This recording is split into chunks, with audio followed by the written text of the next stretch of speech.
And we are live. Hello. Hey.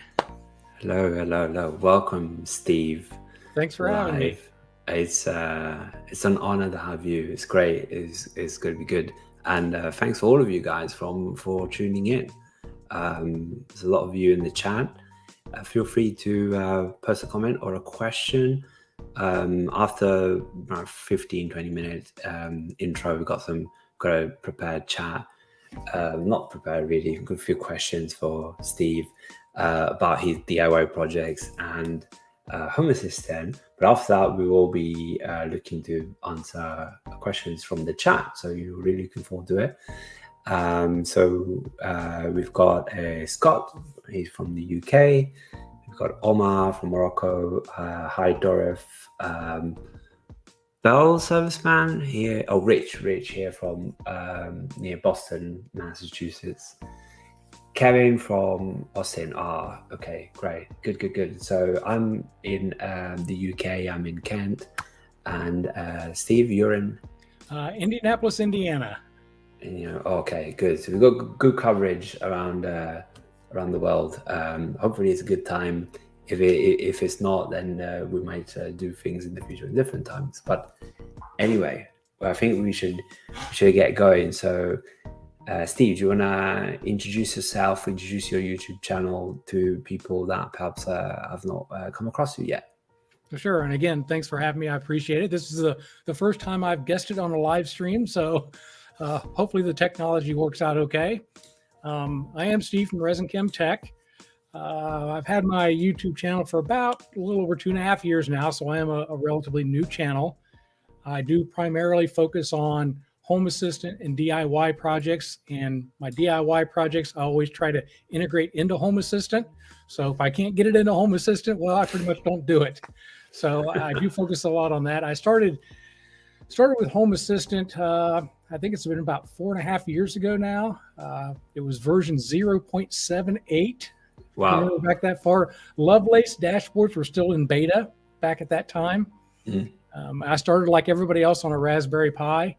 That lasted for about a year as my Home Assistant kept growing and things started becoming a little more important.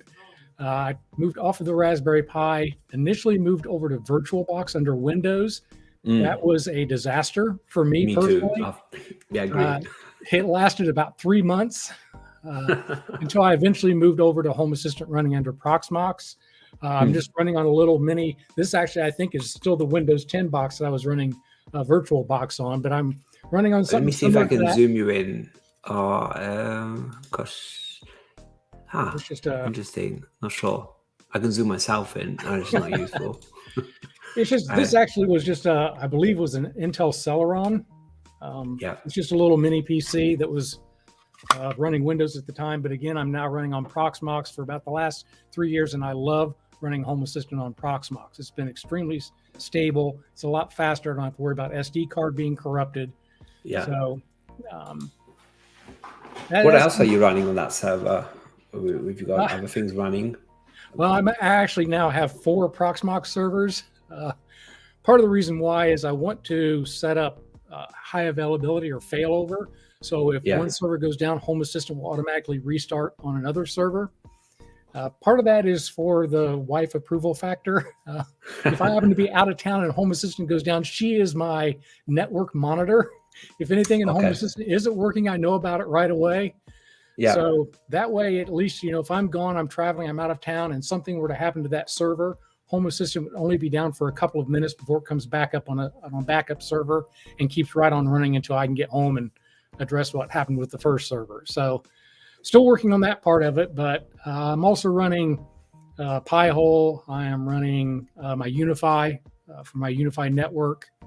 On that, I am running a SiriusXM local streaming service in a container on Proxmox, and I play around. I'll spin up a Linux, VM to play around with something or another. So I've just started learning a lot more about Proxmox, really myself, in the last year or so. Part of that's been driven by some of my subscribers who've started doing stuff. So I've kind of had to learn to maybe try and help them out as well. Yeah, I'm feeling the itch for the Proxmox now. I'm seeing it's picking up a lot of traction lately. It's something I want to try and experiment with for sure. But yeah, it's surprising that I actually have a video step-by-step guide on moving Home Assistant from the Raspberry Pi to Proxmox, and it's surprisingly easy. There's some really good scripts to run. You don't have to know Linux. You don't have to be a Linux expert. You won't even see a command line other than to copy and paste a couple of scripts. And it was really surprisingly easy. And I think my total downtime was less than 3 minutes moving from the Pi to Proxmox. Okay. Right. Okay. That's quite good then. That's really efficient. So look, I've got a burning question, Steve. Oh, that's fine. That cabinet behind you. I mean, it looks really good. It looks really good. I mean, I'm working on my background slowly, but that background, I know obviously it appears in your video, but the way it's real. First of all, right? It's real. It's real, but I mean, if I'm going to be honest, it's a real picture of my bar on a green screen. So that's amazing. That's really good. The bar's actually right over there, but there's not room for me to set up in front of that. That's amazing. That's good. And that keeps your projects going, right? Yeah. The bar, right? That's really good. Cool. So I guess something that I come across a lot of people that I talk to. It seems that a lot of people are sort of technical in some sort of regard, if they're into electronics, DIY, and Home Assistant. Like, what's your professional background? Like, what were you some of the techie or not? Well, my last 20 so years of my career was in IT. I started out as a programmer, application developer, then became a CIO at a university. But before that, I actually was a chemist, which kind of explains my channel name. With the ResinChem, I was a polymer chemist. ResinChem was kind of a short nickname for that. So I was a chemist before that, but I was a programmer for a while. But as far as the electronic side of things, of the DIY, I had almost no experience. And to be honest, I could probably fill a 5-gallon pail or bigger with parts I've blown up over the years. And I think that's the thing I see a lot from beginners. I think they're scared to try. They're scared that, well, the good news is most of the time we're dealing with $2 and $3 parts. It's a little $3 microcontroller or a $5 microcontroller. Yeah, you're going to fry some in the learning process. I probably went through 8 potentiometers in a row until I remembered Ohm's law. Everyone's poof, little blue smoke, poof, little blue smoke. It's part of the learning process. Now, obviously, you want to be careful when you're dealing with electricity. I do have a fire extinguisher that sits nearby just in case. Right. But I think it stops a lot of people is the fear. And I think I've probably learned more from my failures than I have from my successes. So if someone's starting from scratch, what would you advise? What's the natural step you need to take to learn? I think, well, speaking of that, I think LEDs are so hot right now. Everyone loves LEDs. And to build your own LED controller doesn't cost very much money at all. It's a great little project. First of all, you can do it on a breadboard without any soldering. But to build your own little LED controller is a really, really good starter project, I think. And you get to learn a little bit along the way about DC voltages and logic level conversion and that kind of stuff. that's a really good, I think, starter project for a lot of people. Is, you know, if you don't spend a lot of money, you can pick up a 1 meter length of LED strip for a few bucks. A controller will cost you $4 or $5 in parts. And so that's a really good project. And I was horrible, absolutely horrible at soldering when I first started. The globs of solder everywhere. It's always sticking to the soldering iron and not the part. But again, that just comes with experience and trying and watching some YouTube videos on how to solder. And I'm still not the best at it, but I'm pretty confident now. I actually enjoy soldering. It's therapeutic for me. So I enjoy sitting down and building some of those parts. But that's a good one. You don't have to write any code. The WLAD software is really easy to load via a web browser now. It's much, much easier than it was 3 or 4 years ago. But that's a really good project to start out if you just want to build a little LED strip behind your TV or around a picture frame or something. It's a really good starter project, I think, for getting your feet wet. Yeah. And like any channels, any good channels that you've taken inspiration from? Like we all learn. I tend to, anytime I'm learning something new, and that's the reason why I started this channel, because there were things that I didn't get.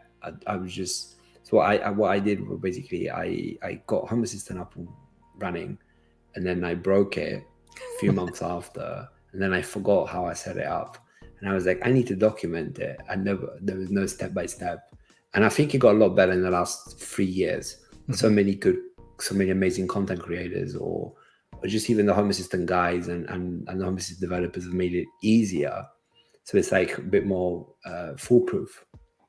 But I guess like at the beginning, you sort of find some inspiration. Was there any one in particular that you learning from? I think probably everybody, or at least probably most people that are watching your channel or mine, Dr. Z's was somebody who I followed a lot at first. He doesn't do near as much how-to stuff as he used to. He does just a lot of live streams now, but some of his older stuff was really good. Quindor from Intermittent Tech is who I consider kind of the LED expert. He knows everything there is to know about LEDs. He actually has a good site when you're looking at how big of a power supply do I need. So he was a good one. When it comes to things like Tasmota, which I flash onto a lot of switches and outlets and that kind of stuff. Travis over at Digiblur DIY, kind of the Tasmota guy. So it's been probably really a lot of the same channels that a lot of the viewers out there are used to seeing as well. And that's kind of where I got my feet wet. And, you know, if people are familiar with my videos for being YouTube videos are really long. You know, most other 8-10 minute videos, most of my videos are about 30 minutes long. And one thing I try to do when I'm doing my videos is not only show you the how, but also try to explain the why. Why are we doing it this way? Here's how you do it, but here's why. And I do that for a couple of reasons. One, I'm hoping that people can take the idea of my project, and if they understand the why, can adapt that to their own projects. They don't have to do my project exactly. And the other part of it was when I was first starting out, that's where I kind of saw a gap. You know, you'd watch these 8 or 10 minute videos of somebody that would build these automated blinds. You thought that's a great idea. Then you sit down and try to do it, and there were so many missing parts that were in there. And then trying to figure out if something is slightly different, you know, without really understanding the project. So, my videos do tend to be long. Yeah, no, I agree with you. I mean, there was one that I can remember from the hookup when he was doing this. Well, the golf course one I thought was amazing, but it's not a use case I have. I thought that was amazing. But also the projector one. I think there was one that he has this motorized thing that the project comes out. I remember that, and I thought that was amazing. But I always feel a bit intimidated. It's like, but if I was to try that myself, I'd be like, oh, hold on. That would be a bit, you know, we needed to be pausing and going back, you know, every 3 seconds, 10 seconds to see what was happening. Yeah, that was actually the example I was using for the automated blinds. Rob's a great guy over at the hookup, but it was his automated blind video that I was trying to duplicate myself. And he just boom, boom, boom, boom. He goes through it so fast, I'd have to go back and watch it again and again. And then my rod was slightly different. So not really understanding how it worked, I really couldn't adapt it for my own project without doing a lot of additional research outside of the video. Yeah. No, fair enough. That's actually a quite valid point. I'm not too sure, you guys, like if you have any opinion, do you prefer short videos, long videos? Yeah, let us know in the comments what your thoughts are. I mean, I think we can dip into a few questions and then we can continue our chat. Steve, is that fine? Yeah, sounds That's good. fine. Okay, cool. So we've got first question. I'll pop it up on the screen from Amadeus. Hopefully I'm getting that name right. So hi guys, quick question. Any ideas what I can use for contact sensors? I already broke 2 battery sensors, Sonoff and Akara. They didn't survive the weather even if I protected them very well. Okay, so I understand this is an outdoor contact sensor. Be interested to know what sort of type is it? Is it because of the rain, or I guess a cold temperature, or hot? Not too sure what was the problem there. Any thoughts, Steve? Yeah, I'm actually using both of those, Sonoff and Akara. I actually replaced the Akara with I think it was Third Reality for my mailbox sensor. For some reason, the Third Reality actually just had a little bit better signal strength to go through that metal mailbox, which is still a challenge. But I have a number of Akara door sensors. The Third Reality is outdoors, but it is inside the mailbox, so it is protected from the weather. But I do notice it has some intermittent issues when it gets really, really cold out. We're talking like, I'm going to talk Fahrenheit. You're down into the teens. So below 0 Celsius, it can get a little sluggish, and sometimes you close the mailbox door before it has a chance to respond. But is that because it takes a long time to respond? I think I don't know whether it's just because it's cold and the battery is cold. And again, I'm inside of a metal mailbox. So when I close that lid, it's like a Faraday cage and the signal can't get out. It doesn't seem to have that same problem in warmer weather, but in cooler weather, it does. But I've not had any problems with any of my other contact sensors. I do have a couple of just reed magnets that are actually wired to an ESP8266, I believe. And so they're not battery, they're actually hardwired sensors that may or may not work in this particular situation. But, I think battery life is the battery life I get out of my mailbox sensor. I'll get about 8 months out of the summer and about 4 to 5 months out of the winter. I think the cold weather just drains that battery a lot quicker. Yeah, just following the conversation here in the chat. I think, so Dorothy's making a good point. How are you protecting them? Perhaps seal things up, silicone cork in between the battery charges. So when you replace the battery, or hot glue. Right. That's also an interesting one. So I'm just trying to see if Amadeus, within house temperatures, just between. Okay, well, that should be fine. Yeah. It's just sort of standard winter. It could be, again, if it's exposed outside. My original mailbox sensor was actually Wi-Fi, and it was a ESP32 that was mounted up underneath. And even though it wasn't getting direct exposure, just the humidity over time, and I opened that back up, a lot of the contacts were corroded. Just from humidity and fog and that kind of stuff, it got corroded. So I think what Dorfmeister was talking about, if there's some way that you can seal that up, either with hot glue over the contacts, something that might be causing corrosion in there with the moisture that's causing a problem with those. So the better you can seal them up, the better. Try to keep. I guess because if they're outdoor, because we need a budget for it to be replaced a bit earlier than what it would have been inside, probably, I guess, because they do feel that they need proper sealing for outside. So Dorothy saying my outdoor motion sensor, Zigbee by Third Reality, has been running over a year with no issues. So this seems like quite a winner, this Third Reality one. Dorfmeister is actually the one that recommended the Third Reality to me when I was having problems with the Akara sensor. So there you go. There you go. Yeah, it could be also the sun. It could be that sun causes a lot of damage. Depends on how part of how it sort of turns around.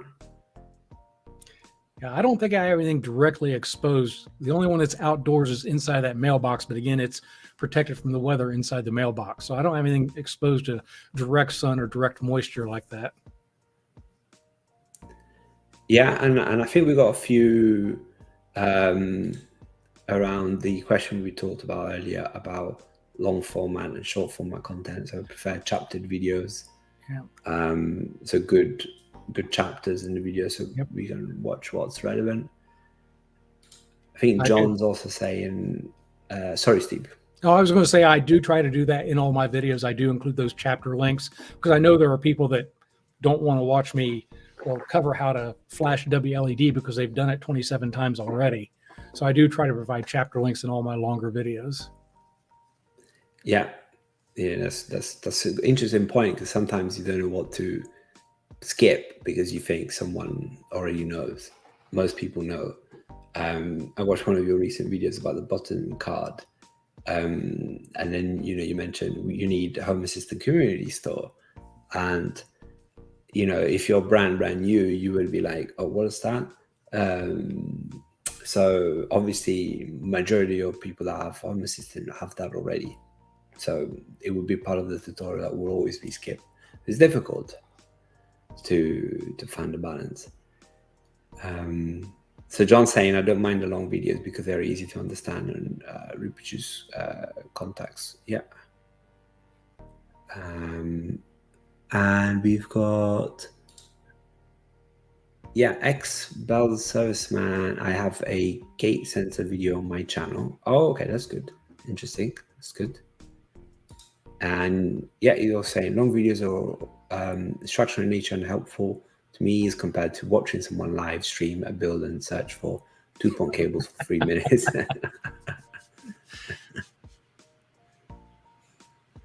That's good. Look, watch Steve's video more than once. Chapters help.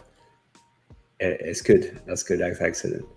Okay, so I think we caught up with the chat, which is always good. So let's talk about one of your. Okay, good. So one of your most popular videos that I watched was the one with the, as you know, is one of the staircase. Mm-hmm. I thought that was quite captivating, the concept, but I also liked the way you framed it around it, easy to take out off in case you need to sell your property and it was too invasive. How did you, I guess first of all, how did you get the idea?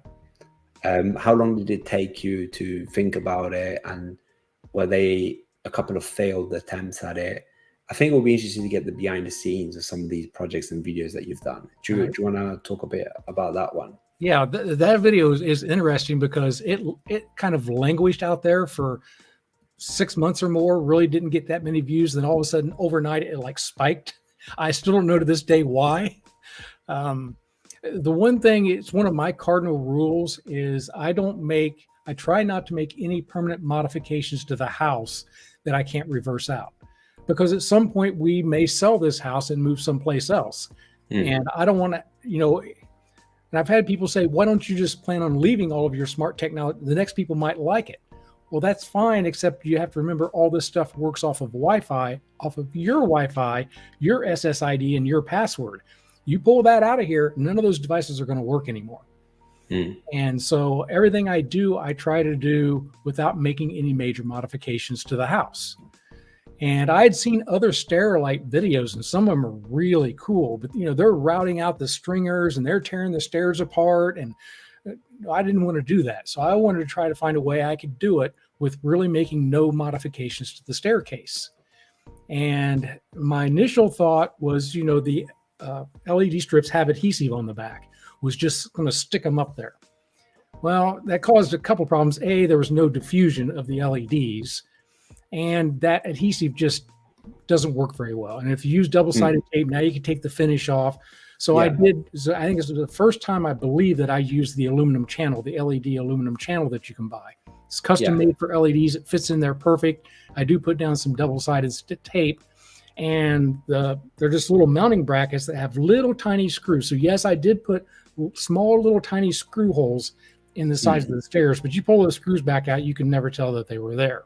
Yeah. So that was the way I approached it. And, you know, I've had people comment about, oh, well, you can see the wires and you can, yeah, you can. And if I wanted to tear up the carpet or I wanted to, you know, knock holes in the drywall, yes, I could have hid those wires. But in my case, it was more important to have it easily be removable without having to do a lot of repairs than it was to have the wires hidden. I hide them as best as I can, tuck them away as best as I can, and I've learned better techniques as I go along for that. But that's, and I think that's, and plus it was actually, in all honesty, a very easy project. Again, it was just building a WLED controller, 2 motion sensors initially, and everything else was done with Home Assistant automations. So I have since upgraded the PIR motion detectors. And again, Dorfmeister was the one that recommended moving to a time of flight sensor. So I'm now using the time of flight sensor at the top and the bottom, which works much better than the PIR sensors. Yeah. Okay, so that's good. Yeah, and that's one of the things I love. I love when my viewers take one of my ideas, improve upon it, and then share it with me. Yeah, yeah, exactly. I think that's the thing, because there's so many good ideas, so much talent. The people are watching the videos, and the only difference is because we have a passion of making videos, in addition to the passion of what we do, and that's the only difference, really. If you know, and yeah, so many things come out of comments, and you think, oh, that's a really good idea. Why didn't think of that? Or how can you improve it, take it to the next level? So yeah, 100% I agree with that. That's a good idea. So like, how long did it take you to put the LED, you know, the LEDs in then? It didn't take very long. I mean, that project was, the funny thing is, like a lot of my earlier projects, I wasn't even thinking about YouTube, so I didn't film anything as I was doing it. So I go back and kind of recreate the process. So I can't, but I mean, the hardest part was the aluminum channel. I think is 7 feet, whatever that is, how many ever meters that is, sorry. But that wasn't long enough for the stairwell. So I had to have 2 aluminum channels butt up against each other and trying to solder a single LED strip over that and then take that and move it up there without it. I actually did have to have my wife help me with that particular step. It was either that or I was going to have to lay on the side of the stairs and try to solder on the side of the stairs. So, but other than that, I'd already built a number of LED controllers. So that, you know, was a 20-minute job. It probably took longer figuring out the Home Assistant automations than it did to actually physically build the system. Yeah, that's really good. So then you said there were a few iterations after that, and it's still in use today. Yep. What are the reactions when people see it for the first time? Of all of my home automation stuff, that's probably the biggest wow factor I get from people. When they come in, I always make sure they go first. And when they take that first step on the stairs and those lights shoot down the stairs, because everyone's got, you know, Amazon, she should not be named, or Google Home devices now, and everybody can turn on a light with their voice. So that's not special anymore. Everybody can do that. But the stair lights do get a lot of reaction. And actually, they are nice because we like to dim the lights here. This is down in my basement. And we do like to dim the lights when we watch TV, and that stairwell can get kind of dark. And so it is nice that when you step on that first step, it basically lights up the stairs for you. So is it like a basement then? Yeah. And then I saw you have an arcade there. Is that where you are now? Yeah, that's where I'm at now. Oh, right. Okay. So is it like some sort of family room with okay. Yeah, it's my man cave. It's actually where we spend most of our time, but we got the pool table and the bar and the arcade machine, and so yeah, that's where we spend most of our time, is down here in the basement. The grand entrance. But also I think it fits well, because I guess if it was your main, you know, someone comes in your house and there's this LED light, but actually because it's some sort of man cave situation, I think it works really well. This is quite stylish. Also, I like the different combinations, or that obviously the possibilities are endless, right? The combinations that you can create, it's just fascinating. But like, the average person would be amazed by that. I would be amazed with that also. I think it's amazing. Well, like I said, and it really wasn't a hard project to do. The Home Assistant automations was a little bit tricky to figure out at first, although they're a lot easier now with the new UI automation editor than back in the day when you wrote everything in YAML. But really, the physical build was really pretty easy, pretty straightforward. So you go +1 to the stairs light video. It's how I found the channel.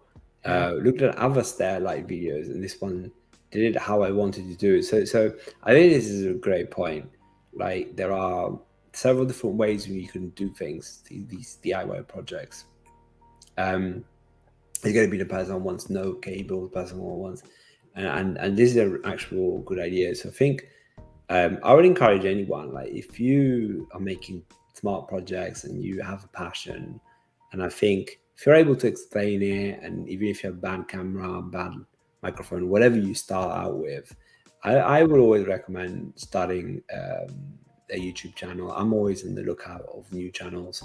I like finding new hidden gems, people that probably you can see they haven't gone through that iteration of polished content, but the real content is great. But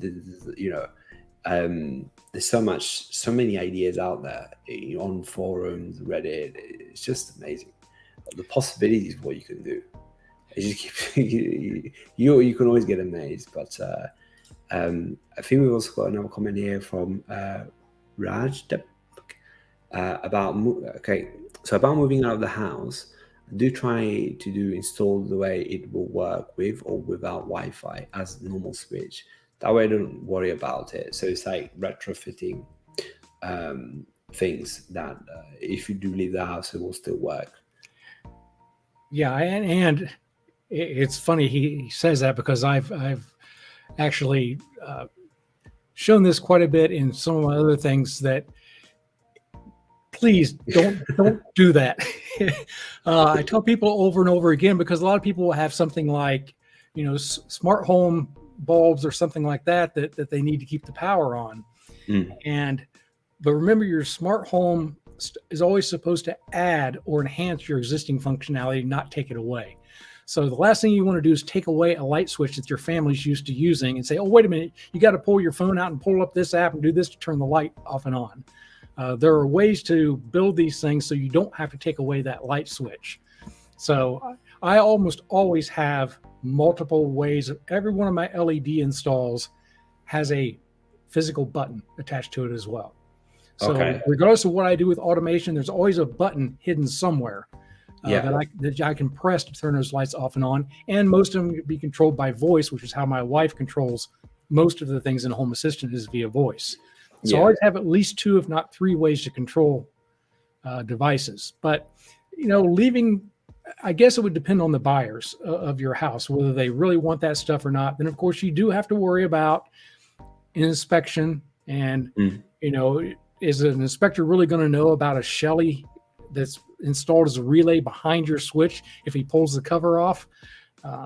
I document the heck out of everything. I keep all of my original equipment. And so when time comes that when I need to replace my Tasmoto 3-way light switches that control my basement lights, I've got the original 3-way switches and documentation on how to put those back in again. And if that's good. Yeah, if the new owners want, I'd be more than happy to spend time with them. But so much of my stuff's also dependent upon Home Assistant. So if they're not a Home Assistant user, a lot of the automations and things aren't going to work anyway, like the stair lights. The stair lights, I did do a version that's standalone. It has its own controller that doesn't need Home Assistant. But for the stair lights that I have now, if you don't have Home Assistant, they're not going to work, period. Yeah. And it's like, even if you left our Home Assistant server and it's just not, to the point where it's someone can just, call a smart home technician, right? Like a plumber. It's like, you got a problem, you might know how to fix it, you might not know, call someone in, they'll sort it out, TV aerial specialist or thing. I've seen this is pretty missing, because I think most people see it still as probably still as a hobby or some sort of thing or a bit of a gimmick. I don't know what you guys think in the stream, but that figure is a bit missing. You know, we sort of seeing more network professionals popping up, like, but they normally do commercial installations. You don't see them around domestic, you know, but a little bit more. But smart home, I don't see like a home assistant specialist or someone that knows about Tasmota going around and fixing people's LED lights. You know, that would be the dream, because the dream for the people that want the smart stuff but don't want to spend time tinkering, you know, they'll need someone that takes care of the times inevitably that happens. Something goes wrong. Someone needs to come fix it. Yeah, you know, I think a lot of people would, if you've had to move very often, the last thing you want to deal with is trying to figure out how to get the lights in the hallway to come on when you're dealing with all the other stuff about moving into a new home. And to be honest, even if I were moving into a new home that had smart equipment in it, I'm probably going to want to redo it all myself anyway. So either you're really kind of into the smart home stuff, in which case you'd want to do your own thing, or you don't have any interest in the smart home stuff and don't really want it in your new house because you got enough stuff to worry about. True. Here, when we got this house, the state of it was shocking. So this was a new build 2012, and you know, we got it off. So basically what happened is there was someone bought it new, then they bought another new home somewhere else, then they part exchanged it like a car. You know, you give a car back and you get a new car. So they part exchanged the house. We bought the part exchanged house from the company. So we didn't have a handover. We didn't have an owner. We met the owners, but it was like 6 months before. So we because it was a company's not gonna like know what the house is. They didn't live in it. And there was this cabinet where now I've put a rack in there before, and all these Ethernet cables coming in, and you'd be shocked that we're not labeled. So you would have dangling cables that are not even terminated. I think Cat 5e they ran, and you wouldn't know which one is which socket around the house. And like they did a good job in the sense of putting it in a lot of places, but they did a terrible job of labeling and documentation. No booklet, nothing. This is a professional commercial company that building houses in the UK, and they just were so shockingly poor. And there was a fiber unit in there which I had no idea. I still don't know how it works. There was satellite, you know, coax cables coming and don't know where they are. And it's just so costly to, you know, the reason you get a new build is not to do building work. That's the whole reason. So I think one day, I think the dream is if someone builds the house, their own house, you know, from scratch and runs everything and knows everything. I think that's like the best scenario. But you need to document it. If not, you got to be the only one that knows. Yeah. And, you know, I think there are some devices like maybe a smart thermostat or a doorbell, some devices like that you could probably leave behind. But a lot of this DIY electronics, things flash with Tasmota or ESP Home or those, probably not going to be devices that you're going to want to leave behind, which is why, I want to take all those devices with me to my new home. Yeah. I don't want to leave them behind. But it's another reason why I don't, you know, knock holes in drywall and tear up carpet to do some of my installs. No, for sure. No, I agree. So you got any thoughts on some future projects or things that you're thinking of? What's coming next? I just did the video I just released Saturday was again an LED related video, but it had to do with the logic level shifter. I've had lots of comments on the original one that I did, and a lot of people telling me that the logic level shifter I used was too slow. So I decided, you know, let's find out. Maybe they're right. I've never seen any problems with it, but so I took two logic level shifters and did a side-by-side comparison. My next one will be a Home Assistant focused video. We'll be talking about creating virtual switches in Home Assistant. So something that you can toggle off and on that isn't really a switch. So That would be my next one coming out. And that's about all the farther ahead I work. I'm always looking for ideas, but if I try to throw up one more LED install, my wife's going to kill me. We've got LEDs on just about every surface that can go on around the house. They're everywhere now. Yeah, How many LEDs do you think you have? In terms of actual LED, I know I've got over 24 separate LED installations with WLED. So I do try to, one of the things I enjoy is trying to figure out how I can use LEDs in different ways. So I have the parking assistant for your car in the garage that uses an LED strip. That's just a different way to use LEDs. I've got my matrix clock that ended up was just being a matrix. It was doing WLED, but I never turned it on.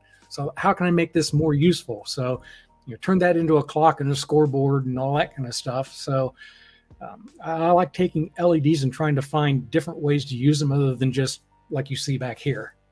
Yeah. No, that makes sense. I love the parking. That one was really good. I love the thinking. So basically for anyone, do you want to give the bit of an intro what we're talking about that video for anyone that didn't watch it?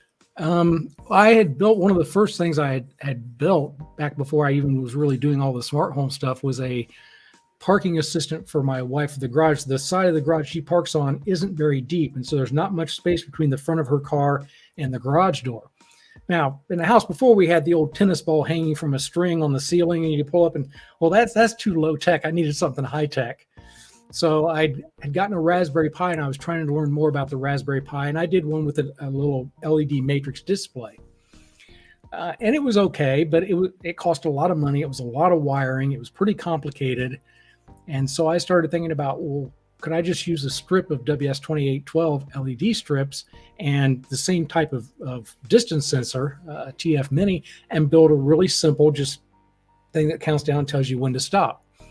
And that idea just popped into my head. So I started playing with that, and it took a while to write the code and the web interface for that, for it all to work. But my wife actually prefers that over the original Raspberry Pi version now. So the good news is it gives me a free Raspberry Pi I can use for something else. Yeah. Are they difficult to find also in Right. the US? Yeah. So it was easier to build. It was a lot cheaper. And actually, I think it's a little bit more reliable. And of course, I added MQTT so I could integrate it into Home Assistant. So Of course. I actually saw your MQTT intro video. I thought that was really, I mean, that's exactly what people need. There's some video that just explains it clearly, but at a good pace, but not too fast. 5 minutes, really, I thought that was really good because it is really cool, lightweight protocol, and it helps. Just especially if you're doing DIY electronics. yeah, I struggled with MQTT, getting my head wrapped around it at first. I really did. But at some point it clicks. And once it does, then it's great because now you can integrate just about anything into Home Assistant with MQTT. No, it's true. And to be fair, you can also use Node-RED Right. directly, and you don't need, I mean, you could use it as some sort of backup. So if you wanted to, like if your Home Assistant was down and you had a Node-RED flow, I don't know if you ever used Node-RED before, obviously running on a different server than Home Assistant, then, if you could act as a backup. So you could add like some sort of delay to it. It depends on the use case, but that's the idea, the concept. I installed Node-RED and messed with it for a little bit. I'm not taking anything away from Node-RED, but I had never heard of YAML before Home Assistant. Never heard of it, and I hated it at first. But it was the only way I could do everything. So I took time to learn YAML, and now that I've learned it, I'm sticking with it no matter what. I can buy that in. Once you've learned something, it just works. We've got Victor. Hi, Victor from Portugal. Yeah, feel free to drop a question, Victor, if you have anyone for Steve or for myself. So you're still old school then, yeah? YAML. Yeah, and I still have never created a single automation with the UI editor. I still write all my automations in YAML. Node-RED is great. I think if I were to start over, today, I think there's a couple things I would do different. I would have my own separate MQTT broker and not use the Home Assistant add-on. Only reason why is there's nothing wrong with the Home Assistant add-on. I think I talked about it a little bit in that MQTT video. But by having its own broker separate from Home Assistant, I could have multiple instances of Home Assistant, like a test version and a dev version and a production version, that I didn't have any issue. I can still do that, but I have issues with MQTT because I can only have one MQTT broker that all my devices are connecting to. Right now, that's in my production instance. So I can't really clone that over to other instances. If I had a standalone MQTT broker, I could do that. And I would also maybe consider what you were talking about is have a separate Node-RED installation as kind of a backup. I was playing with it, the add-on there in Home Assistant. Yeah, I agree with you. The way I see Node-RED is that, so if you take a room like that, the way I'm thinking about it, like when you need 4 or 5 automations to create some sort of scenario, so like, in the morning this happens, a lot of things that happen to some sort of device or a room, or you have one device that gets triggered in several different ways, but different conditions and different ways, and it's just sometimes it can be a bit more visual. But if you do something quite straightforward, probably you can just stick with YAML, the UI, it's fine. But when you're trying to do something that, if you 6 months time, you might forget what you did, and you go back and you're trying to look at it, and it's a bit more self-documenting, I find, because if you're writing YAML all the time, you need to document a bit better to understand like what does it actually do, what's doing what, and what you need to change if anything does change. So it helps a bit, but the cool thing is that it's not mutually exclusive. You can do a bit of this, bit of that. It does create a mess, I feel, because like I have some Hue bulbs here and there that do things all within the Hue app. I have Node-RED and I have something in HomeKit. I mean, it's just all over the place. It is architecturally, if I were to design the system, it would probably not be what I would do. You're trying to keep it under one umbrella, because then it's easier to change and modify. You don't really remember where things are. So that's what Node-RED is good for, is that you can sort of keep everything under one umbrella and control it. And it can live independent of Home Assistant in case that was useful. So you got a couple more questions. So I started my automation life with Node-RED after I spent the time learning HA automations and never looked back. So the drive is backing you there, Steve, with Home Assistant automations. Doug saying, is there a way to gather data or scrap web pages in Node-RED and turn these into sensors in Home Assistant? I mean, it's an interesting use case. What exactly, I guess, Doug, what exactly are you trying to achieve? And isn't it something that you could, if there was like some sort of API available, could you achieve that? Always scraping websites is always delicate thing to do anyway, and apart from the ethics of it, but the whole reliability and robustness of it can be put in question, because it's quite easy for things to change, for it to no longer work. I don't know, Steve, if you have any experience. Yeah, I mean, that's why Home Assistant basically got rid of everything that used web scraping. All their integration, anything that used web scraping, they've sunset. Now, there's still some things in the Home Assistant community store or hacks that use web. I use web scraping for my YouTube stats that I have on a display. But yeah, I think part of the reason the Home Assistant, again, ethics or morality aside about web scraping, is just too prone to breaking. One little change to the host web page and it's broke. So I think Home Assistant probably made a lot of people mad. They've made me mad more than once as part of their development. But I think it was probably a good decision to get rid of any integrations that relied on web scraping. It's just a nightmare in terms of upkeep. and trying to keep them up. But yeah, if you can figure out how to scrape the data, there shouldn't be any reason why you can't put that into a sensor. I mean, I've got a number of sensors over here on a little, I'm using these little, again, something Dorfmeister, these little displays, little digit displays that shows my number of subscribers, my number of views from YouTube. And that's done through a Home Assistant community store that uses web scraping on YouTube.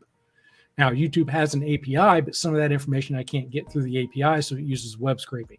So those are just sensors. So yeah, it is absolutely possible. Don't ask me how to do it. I'm not a Java or a CSS or that kind of guy when it comes to the web stuff, but it's entirely possible to scrape data from a web page and turn that into a sensor. Okay, so Doug's replying to us. So I scrape a web page and I pull in a quote of the day, an interesting fact of the day, and have it play over a smart speaker. It would be cool to add that into a sensor to show on a dashboard. So I guess you can use the Markdown, I mean, it's called Markdown card to display text in general. But yeah, probably you can, I understand, get a sensor and then display it. So it would be like a state of a sensor or an attribute. I'm not too sure. Yeah, he could do that, or either, again, you're sending that out to play over a smart speaker. So you've got the text string. You could put it into an input text helper. You just set the input text helper to that same text string, and then you can display it on a dashboard somewhere. Yeah, the Markdown card would work as well. Yeah, I wonder. I mean, I would be surprised if there isn't any interest, already hacks, some sort of community project that does this already. I mean, another thing, Doug, I mean, if you're into this sort of stuff, I've never tried personally adding or creating anything with hacks, but I feel like if we're talking about web scraping and things like that, a bit more complex, I feel that if there isn't, go for it. Try to create something in the hacks or enhance an existing project, and hopefully works with APIs, and that will be much more stable. Then again, I guess at the end of the day, if you don't get your, I mean, it's good to have the inspirational quote every day, but it doesn't seem mission critical. So if it does fail one day, perhaps there's a way you can store the previous day's one. So in the worst case scenario, you could just fall back on the previous day's one. Maybe with your input text helper solution, you probably will keep the previous one until the new one writes it, right? So that would work. See, this is what I'm talking about. There's so many things you can do with Home Assistant. One thing I want to do next is I want to really segregate my Home Assistant production, make that super tight, take everything off that I don't need, all automations I don't need, all sensors I don't need, keep it tight, and then have the experiment one, the one I use on the channel, the one that I do all sorts of things to it. And I feel I need to get to that thing soon. We've got an interesting bot, I think, thing here. Okay, I don't know. I can't remove that. Forget it. So, yeah, I feel that's something that I want to do. Keep it clean, because I've noticed it's sort of it's difficult to remove entities. I struggle with this. If I don't have devices anymore, I just use them, and then I don't use them anymore. I just can't get rid of them. They just stay there forever. Have you found this, Steve? It depends. If you have a device out there, say a Tasmota device that has the Tasmota integration and it's got MQTT discovery, you can delete it out of Home Assistant. It's just going to come right back again. If you've got things that are in ESP Home, there's a order and a method and a technique that if you want to get rid of that ESP home node, you can't just delete the node out of ESP home. You need to go over and remove it out of your integrations first, then you can remove the node. Otherwise, you end up with all these, just like you're talking about, a whole bunch of things that say they're unavailable, that they're no longer, you got all these little red marks next to all of your entities listed there. There's a, what's the name of that add-on? Somebody, if Rich is still out there, he'll remember it. The Watchman. You can run a report and it'll show you all of your unused entities. I've got that add-on. I don't remember what it's called. Watchman, I think. Yeah, Watchman, that's it. Yeah. Which can be really terrible. It was just terrible. Shocking. It was shocking. But because of the nature of the tinkering. The more you tinker, you try sensors. I mean, undoubtedly, I try more sensors than I would because of, being a bit knowledgeable about them. So I can talk about the sensors and different things. You try a lot of things, and then you're like, I don't like this, and then it stays there orphaned forever, and you just go get rid of it. It's all about it. But yeah, so we've got Bell Serviceman saying, he sort of agreed with us about the deleting things. It's just ghost, stay there. And thanks for that. I appreciate it, though. You enjoy the Watchman video. I don't recommend it, but what will happen is you'll get things that are orphaned, and there is a JSON file in the hidden storage folder in Home Assistant that you can go in, you can delete things out, but you've got to be really, really careful, know what you're doing with that, or you will crash your entire Home Assistant. You'll be starting all over. So I don't recommend that, but that is sometimes a way to get those sticky entities that are stuck out of your Home Assistant. Yeah, true. But I think the way to go is to have those Proxmox servers and have some sort of separation between them, and have something that's like it's solid and it works quite well. So in terms of Steve, like people's reactions, so we talked about that with the staircase and the thing. Have you become your friend, you sort of the point of reference for anything smart, anything tech, that people call you? Did you get someone into Home Assistant or DIY electronics? How did that go? It's funny you say that, because I've said this before. I was, again, a CIO, so I had a shop of about 35 IT professionals that worked for me. I could not talk one of them into trying Home Assistant. Most of them say, "Oh, I've got an Amazon Alexa. I've got a smart home," and it stops because they can tell it to turn a light off and on. They think it's a smart home. And you try to convince them that it's not about smart devices. It's about automations and having your home do things for you and having things happen automatically. And believe me, I talked about it a lot at work, but I could never convince one person to try Home Assistant. Now, Home Assistant, to me, has become much more mainstream than it was even 2 or 3 years ago. You see Home Assistant mentioned in technology articles all the time now. Yeah, they start talking about smart things and Home Assistant. And they talk about Google, and they're talking about Amazon, and all of a sudden they're mentioning Home Assistant. That didn't happen a few years ago. That's right. That's true. And I did I guess I don't do very many controversial videos, but I did one talking about the future of Home Assistant and my concerns about whether it was a death sentence for Home Assistant. And part of my reasoning behind, I love Home Assistant, so wasn't necessarily talking bad about it, but they're moving towards trying to make it easier and easier for people to get started with Home Assistant through things like the UI automation editor, and they're trying to make it easier and easier for beginners. But some of the same time in the process of doing that, they're taking away some of the features for some of the advanced users.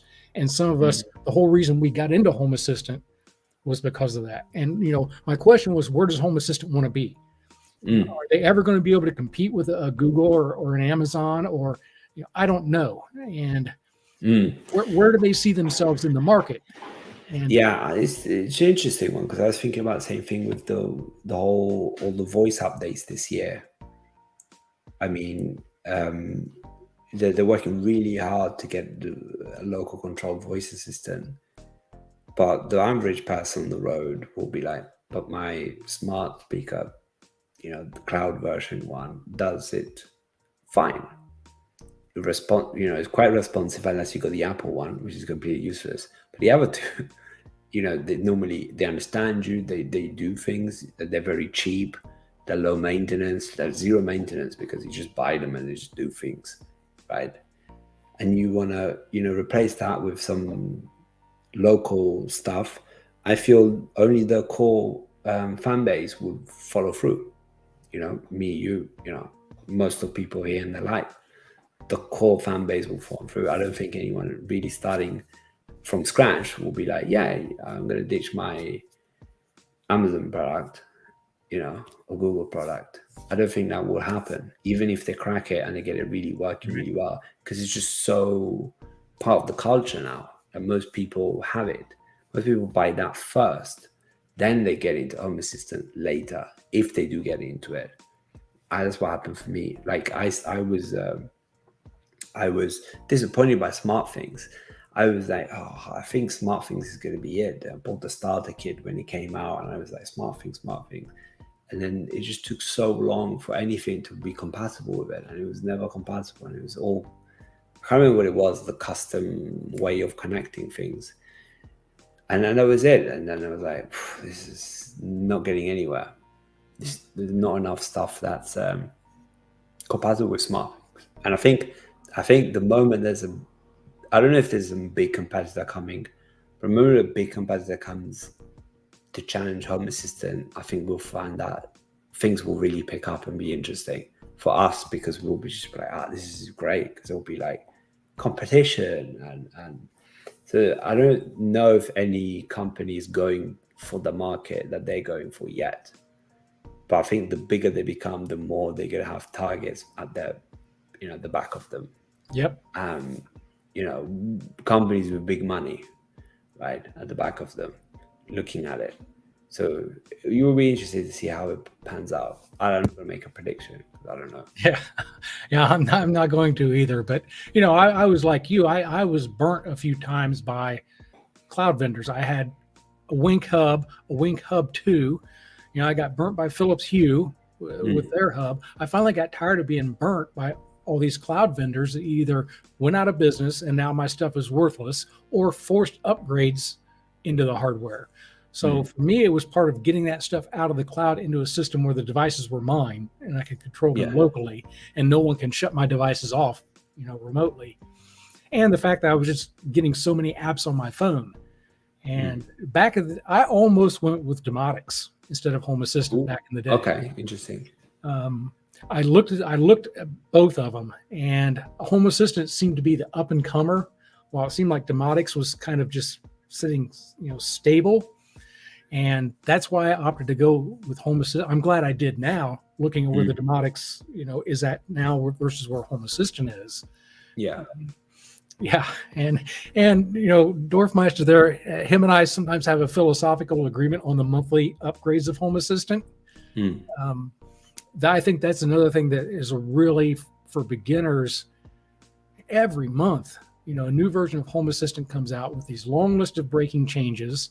And I'll be honest, I feel like sometimes they're using me for a beta tester. And even this last one broke a number of, you have things integrated with Google Home for voice. It broke all those. Yeah. And this is the general release, not after the beta release. And so it seemed to me like maybe you slow down these major releases to once a quarter, give a little more time to beta test things. Yeah, you can still do your point releases for fixes and patches. But some people like that rapid development. We do get a lot of new stuff with Home Assistant every month. So it's a little bit of a trade-off. That's where Proxmox is really, really nice, because I always just do a quick snapshot before I do a Home Assistant upgrade. If it goes bad, I just roll that snapshot back. That's fast. It's better than in the Home Assistant backups, actually. Right. And the problem is the Home Assistant backup, if something happens to the Home Assistant OS and Home Assistant won't boot, your backup does you no good. You can't restore the backup if Home Assistant won't boot up. So I mean, there's fatigue. Like I see this with with my wife or with just other people in general. Like, so I'm into iOS, right? So iOS have, they have the major updates is once a year. Major, opinionable. People don't think that, obviously it doesn't change that much, but they call it major release once a year, and they move things around, and that's already enough. The people are still didn't know about things that were released 3 years ago. Like, oh, I didn't know you could do this, or I didn't know you could do that. It's just too much to learn. And I think, it moves so fast, even quarterly releases. But I think they're going to get to a point, and they'll slow it down. I think they have a plan, because I don't think it will be feasible to keep making big changes to the menu. Major changes to the menu when things move around here and there.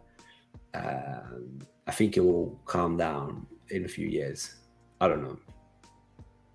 Yeah, and like Dorfmeister said, there is a bit of a time commitment to running Home Assistant. It's not the everyone platform yet, and it is again some of those upgrades. And the problem is, and I found this out the hard way myself, you almost have to keep up on those upgrades, because let's say you skip 4 or 5 months, 5-6 months, and a new feature comes out that you really want, and now all of a sudden you're trying to jump 6 upgrades. And there's all those breaking changes in there. When something breaks, it's going to take you a long time to go back and figure out which one of those had the breaking change and what was the fix for it. And so you can't fall behind too much if you want to keep the new features around. So you almost have to upgrade every month. And every month I get a little bit nervous, not as much now with Proxmox, but I would always be a nervous wreck every time I hit that upgrade button about what's not going to work. Is Home Assistant going to come back up? Is all my MQTT devices going to be gone? There's always a little bit nerve wracking, and there's always, and I made fun of this before. You can almost figure they come out on Wednesday, by Sunday they're going to have at least 3 point fixes for Home Assistant, and just that to me just says that maybe there wasn't enough beta testing before you made a general release, and. Do you need to slow down the pace a little bit so you can have more beta testing, so you have less of these things that break after the fact? It's a catch-22. It's an open platform, and it's extremely flexible. With that flexibility comes a lot of people doing a lot of different things, and you're probably always going to break something for somebody. Correct. Exactly. I think it's the ability to do things in multiple different ways, which is good, but also cause problems, and also just the numerous amount of integrations and things that it supports. But I think I'm more like the opinionable changes, like the menu movements. I think that's I think it's okay to do one, but that needs to be right and not change again. So it needs to be one big menu move and then keep it there for years to come. I felt there would be a couple of too many menu moves, at least for my taste. I like things staying the same in terms of menus, because I'm just used to it. I sound like I'm being critical of them, and I'm not. I've got a lot of respect for the developers and the community that contributes to it. But I just have my own opinion that, again, if you're going after kind of that beginning, make it really easy for people to get into Home Assistant, then you can't be having all these massive changes every month that's going to break things and expect people to stay with it. So either, are you targeting the technical crowd, kind of the folks that got you where you are today, that have time and like to tinker, or are you going to go after a smart things crowd where everything's more or less plug and play? In which case, and I don't know, Home Assistant's a long way from that. And so I guess that was the biggest question I had is, what does Home Assistant want to be when it grows up? They've never come out and said, this is our long-term goal for Home Assistant. Our long-term goal is to get bought out by Google and we all go sit on the beach in the Caribbean somewhere. I don't know if that's their goal or not, but I get trying to grow the audience and make Home Assistant better and bigger, but you can't have it both ways. You can't. Yeah. You either have to lock things down so there isn't so much variability that could break things, but then you've taken away the flexibility of it. And you keep the flex. I don't know. I don't have the answer to that But I've just never heard Home Assistant or the folks or Paulus or any of the guys there at Home Assistant come out and say, here's the 5-year roadmap for Home Assistant. In 5 years, we want Home Assistant to be X. We want to try to compete here. We want to try to compete there. What we get is okay, this is the year of voice, which is great. Well, that's 1 year. What is Home Assistant? Where are you going down the road? And I've never been able to get a good answer for that. And I've invested a lot of my time and money into it. So I would like to know, I don't want to be facing another Wink situation where they get bought out by a Google or a Microsoft who decides to either lock it down or monetize it and start charging a monthly subscription. So. Yeah, I mean, this is one of the reasons why I support the Nabucal's project, because hopefully it's a way for them to keep their independence for as long as possible. And I keep churning out, new ideas and make it to the point where it is something that you can recommend to friends, and you can say, just awesome, go and install it. You'll be happy. Like, I really feel like if someone puts Home Assistant in their home, first of all, it's getting from nothing to having it working takes effort. So even if you have someone that installs it for you, like me or you go to someone else's house, we do everything, we install everything fine. It's just keeping it going. And the thing that attracts people, I find, are the cool projects. Like, I had a video about number plate recognition, things like that, right? That is, was using a lot of HACS integrations. Obviously there's some flakiness. It's not that, production worthy. They will work every single time. There was some sort of things going on, right? And that was something that I had to keep supporting, to the point that I said, I haven't got time anymore to support it. I'm just going to disable it now. Except 2 times. It's tiresome. The API limit call would expire because the some sort of smoke was coming towards the camera, so it was keep triggering. So then I had to implement some sort of limit. So okay, don't call the API. If you call the API too many times a day, they don't call anymore. But if it hits the limit, then basically it was like every time the car moved, if the car moved, then it would just make the call, capture the number plate, and then do different things. So if it was my number plate, it would be fine. But if it was someone else's, like trying to park in my spot, right? That was the scenario. But basically, so those are the cool things that people look on YouTube or just see, they're attracted to, because the other product can't do that. They're nowhere near that, right? The turning lights on, they can do, things like that they can do. Those are the things that are difficult to maintain, really. Those are the things that are difficult to support, even for us. I can't imagine for someone that hasn't got that knowledge. I'm constantly amazed at some of the things that people are able to do with Home Assistant. Dorfmeister down there has done some things with ESP Home I never would have thought were possible. He's kind of an ESP Home guru, and I always want to say automate the boring stuff, but Jeff over at Automate the Boring Stuff, whatever the name of his channel is. Slacker Labs, I remember. Slacker Labs. The things he does with the YAML, some of the stuff he's done there with I consider myself a YAML guy, and I watch some of his videos and my mind's like blown by some of the things he's figured out doing with variables and passing parameters, between YAML files.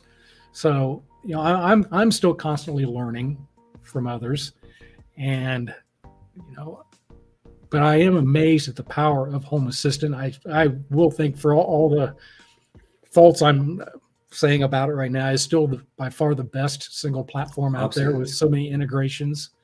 And so, but it's because I love it so much, I pick on it. And tough love. Yeah, exactly. Tough love. It's tough love, because that's what, you want it to grow. You care for it. You've invested time in it. I've invested time in it. A lot of people invested time in it here. You just wanted to carry on. So Dorfmeister is saying Home Assistant is for technical users. They are mostly making it easier for technical users and doing it with lots of volunteer developers, which is a bit like herding cats. Yeah. Yeah. I don't know how many people they're up to at Navicasa. I have a Navicasa subscription to support them as well. But I do know there's an awful lot of community volunteers. I mean, it came up out of the open source community developed to begin with. And I'm sure that they have their hands full, and they're making the best decisions that they can. They're sure not going to make all of us happy all the time. Yeah, that's normal. That's the difficult decisions they need to make on a daily basis. But I would just be I'm looking for people to talk to that are non-technical, that are willing to talk to me, and it's terribly difficult to find anyone that doesn't have a programming background or some sort of technical degree or thing they've worked in, that they're into Home Assistant. It's very difficult to find anyone in that remit, and I feel that when I start watching other type of content, I think even the Paul Hibbert type of content, which is more for the broader consumer, and I start watching some of the HomeKit content, and when you watch that, you really get the feeling that these people are not technical.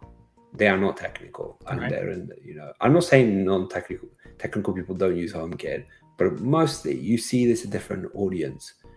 And in my video, every time it's a Home Assistant video, people tend to be technical, have some sort of understanding of Python, have some sort of understanding of something. Might not know Home Assistant, might not know what entities and attributes are and helpers and how to use that, but they have a general. There might be networking or help desk admins or something. Right. I don't know what your experience, Steve, has been. Yeah, it's come a long way over the, whatever I said, 4 or 5 years I've been using it. And I think a non-technical person, but maybe just a little bit of technical skill, knows how to, burn an image onto an SD card and put it in a Raspberry Pi, can get a long way with Home Assistant. The way it automatically discovers devices on your network, will even put those on our dashboard for you. You can get a long way. But if you're going to continue to grow your smart home, at some point, you are going to have to start looking at understanding at least how to create a template or how to do something in YAML, or especially how to fix something when one of those breaking changes comes out that breaks something in your home. You can get a very good start with Home Assistant these days without being very technical. But at some point in time, something's going to come up that's going to require technical skills to either grow or resolve something in a Home Assistant. And yeah, no, true. I mean, I think also the content, how the content is written. If you understand it, the documentation is amazing. If you have that foundational knowledge, you whiz through the documentation. You really understand it. But from someone new, the way the things are worded, it's still, for me, as if you can really see a technical person's writing it for someone that is sort of technical. That it's not written in a way that will be understood by non-technical users. This is my opinion. I love it. I understand it. I get it. It's so consistent. Like every page feels it has its way of being. But non-technical users are not sure. Yeah, and I agree with you on the documentation. And that's another thing about the rapid releases is a lot of times I find the documentation doesn't keep up with Home Assistant. A lot of times the documentation will be outdated, or they'll have examples of something that has changed and the example no longer works. And I know I'm saying I could easily contribute and help keep that documentation up to date. There you go. Volunteer. Some way that I could contribute to that. But you're right. I mean, someone who wants to know how to do something with a light switch, and they go out and you look at Home Assistant Lite, and all you see is a bunch of YAML and a bunch of technical terms about entities and attributes and templates, and they're going to get lost. The good news is there are an awful lot of really good YouTube videos out there on starting out with Home Assistant, but they're not the official Home Assistant documentation. And so I agree with you. The documentation, I think it is great, but I already have a good foundational understanding of Home Assistant, so the documentation makes sense. But to someone that's new and goes out and looks at some of those official Home Assistant documents, they're going to be lost. They're not going to get anything out of them. They're just going to get frustrated. Yeah, I need to do the challenge again. I did a challenge with OpenHab, I think. Like no knowledge, no preparation. Open the web page and see how long it takes me to install something, get something to work. And I think this is an experiment. I need to see if someone's done it. I want to see some sort of take 3 type of people, really technical, mid-level, and no idea. You sit them at a laptop and say, type in Home Assistant. They never had the Home Assistant. That's the prerequisite. Sit them down. Say you got an hour, 2 hours, whatever. It's a Home Assistant. You have the hardware, clearly, for them. I said, just go for it. Read it. Understand it. Like, can you do it? I think that would be an interesting experiment to see how many people can really follow through something and install it. So yeah. So let's. I think Johnny's saying midnight. Good night. So I think he's probably Europe, an hour ahead of me. Don't know if we missed you. Didn't see that. Doug's saying, thanks for the conversation today. I've learned a lot from you, both of you. Talking about MQTT gave me an idea to try for my previous question. Created an MQTT sensor called Quote of the Day and assigned it to a topic. In Node-RED, I sent an MQTT message out to the topic with scraped text, and I can see the text in my dashboard. There we go. Probably interesting. It's good. Feel free to email me the example or post it somewhere safe. Dolphmeister says, Doug, another avenue to consider is a Python script that's using YAML. You could have an automation that kicks off the script on a schedule. The script can scrape and update template sensors. So here we're getting even more technical. So we're saying we can basically kick off the Python script. But yeah, it's a good idea. But yeah, be careful with this stuff. Yeah, Nabu is just one arm. Most of the work has been contributed by our arm. Yes, no, for sure. No, I agree with that. Like Nabucast developers contribute a percentage to. I guess they might be seen as the gatekeepers. I don't know, like what the relationship is between people that want to. But I guess they make the architectural decisions of. Big decisions of what goes, what doesn't go into Home Assistant. I guess there's someone does the pull requests and the code reviews. That's my assumption. I've never tried to make a formal change, so I haven't had that experience. Okay. HA on LibreLec works nice. Steve, have you tried this LibreLec? I'm not sure what that even is. Is that a VM platform like Proxmox or VMware? I'm not sure. I'm not sure what that is either. Okay, so we have Dean. Let us know, Dijan, if you want to comment. So Dean's saying, brand new to Home Assistant. Okay. After installing it just over a week ago, I am towing my rocks off, but hope I get to grips with it at some point. So this is interesting, Dean. So I guess how can we help? Well, we've all been there. Just realize that you're not alone. We've all been there. Again, at least there's some UI stuff now available instead of having to learn to write everything in YAML. But there are a lot of us available online to help out. You can post comments on videos, ask questions. I do try to answer every question that's posted, legitimate question that's posted, on my videos.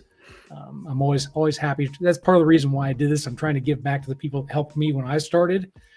So, but there's a lot of good Discord servers out there, a lot of good community and forums out there. Stick with it. It will get easier, I promise. It can be a bit overwhelming at first, but it is, baby steps. learn a little bit as you go. Don't try to do too much at once, and just slowly start adding devices and creating a few automations, and it'll come to you over time. It isn't, you don't have to be a master programmer and have all kind of experience with C++ and Python to be able to use Home Assistant. Yes, YAML, you're probably going to run into a little bit of YAML, but it's really not. The biggest thing about that is figuring out the spacing and whether you need a dash or not. Those are the two hardest things about YAML. But, hang in there with it. Don't be afraid to ask for help. Yeah, absolutely. I echo that message. Brilliant. We got Johnny. So yeah, Johnny's saying take it a step at a time. You'll be fine. Don't jump into advanced stuff. Smarter Maker does in the beginning. I guess you're referring to sometimes I jump to the advanced stuff. I think it's a good point. Sometimes you just don't know. You just forget. You just assume, which is not good sometimes. It makes it even more difficult for the beginners.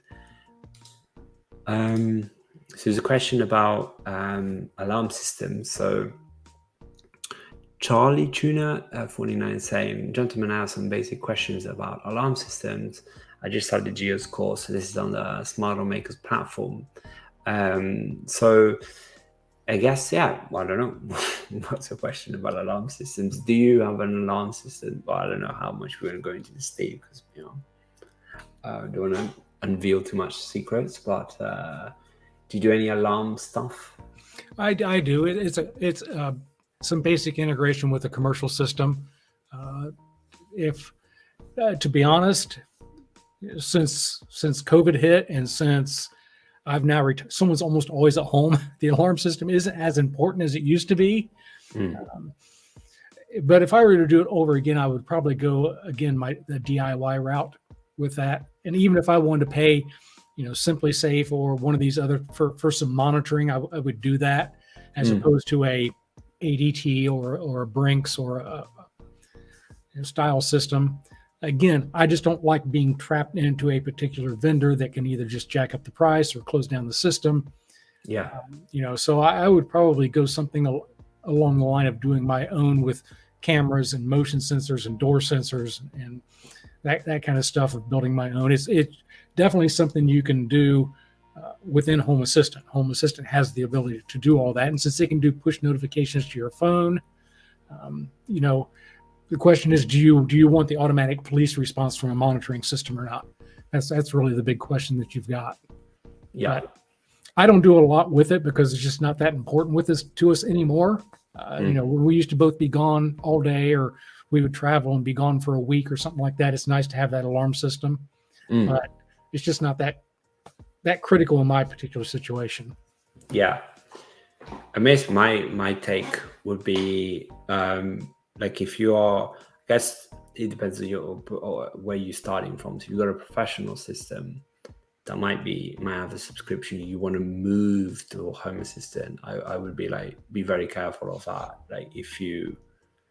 It depends on your knowledge of Home Assistant, but just in general, I would see Home Assistant as complementing, either integrating with already professional solutions or complementing them. So, for example, maybe keep the police response, but then, Home Assistant can do a lot of things to help you out with camera snapshots. I agree that's also quite a good one, because knowing there's motion in the kitchen is okay. Seeing a photo of someone in the kitchen, that's pretty conclusive there's someone in the kitchen, right? Motion could be whatever, could be the robot vacuum. You never know what could it be, right? It just triggers some lights changing, triggers the motion. So I would think about that. I think staying on the same topic, X-Bell Serviceman says, I use the Connected Alarm Pro to replace my DCS system and made it learning HA easier.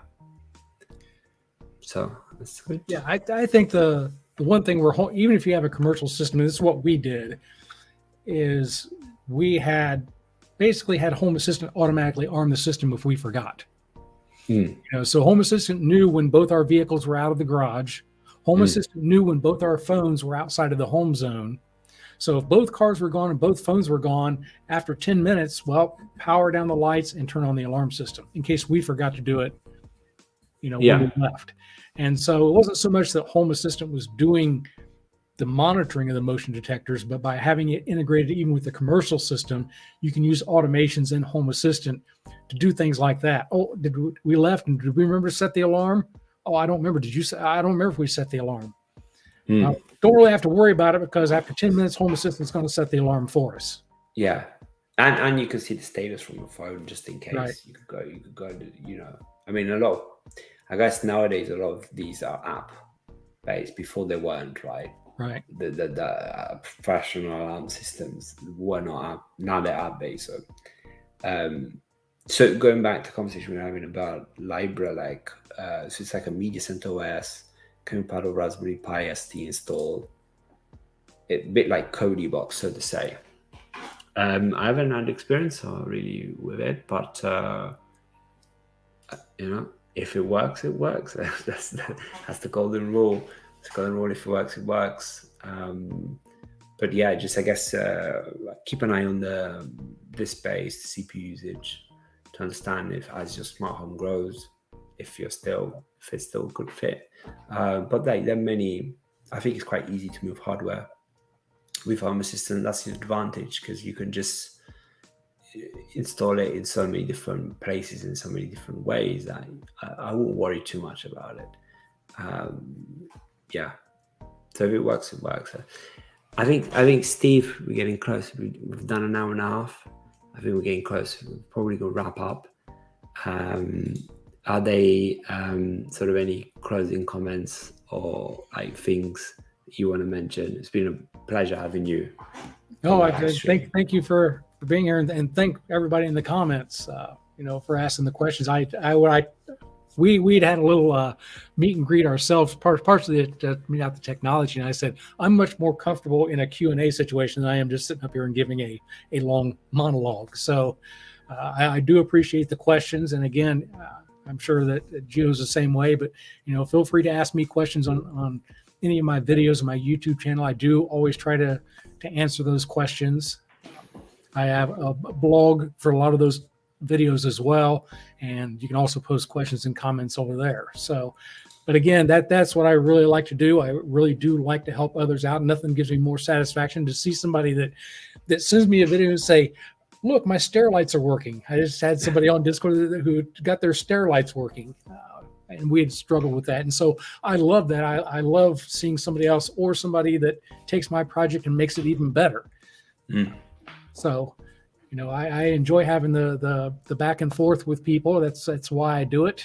And if you've got any ideas of anything you'd like to see in a video, let me know, and I'll do my best to do that. I'm always looking for new ideas. Yeah, it's good. Exactly. Subscribe and like, on both channels as usual. I saw the request here. Yeah, I saw that too. I'll leave that up to you. No. I think there's something called gimmick infringement. I don't know if you know what that means. If you follow WWE, I don't know if you do, Steve, if you ever followed it. There's something called gimmick infringement, which means that you can't do, I can't say automate the boring thing because that's I can't do the Home Assistant because that's Paul there. Everyone's got some sort of not everyone, most people have some sort of catchphrase or something. We'll keep it to that. Not. We'll leave the thrusting to Paul. He's the expert. Nobody here wants to see me do the Paul Hibbert thrust. Yeah, I think so. I think that's a good point. We do want to do that. Okay. Well, I want to really thank everyone for joining the stream. I'll be interested to know what was that? There's one more. Plus, it's two most unlikely calm, cool dudes wouldn't do such a thing, but you both laughed. It's good. It's always good to have a laugh. Yeah. We don't want to get too serious about this whole thing. But so hopefully you enjoy this type of content. And I hope you have a good day, afternoon, or night, depending on where you're watching. But it's been, again, a pleasure to have you, Steve. Yeah, have a good day, everyone. Yep. Well, thanks for having me. See you, everyone.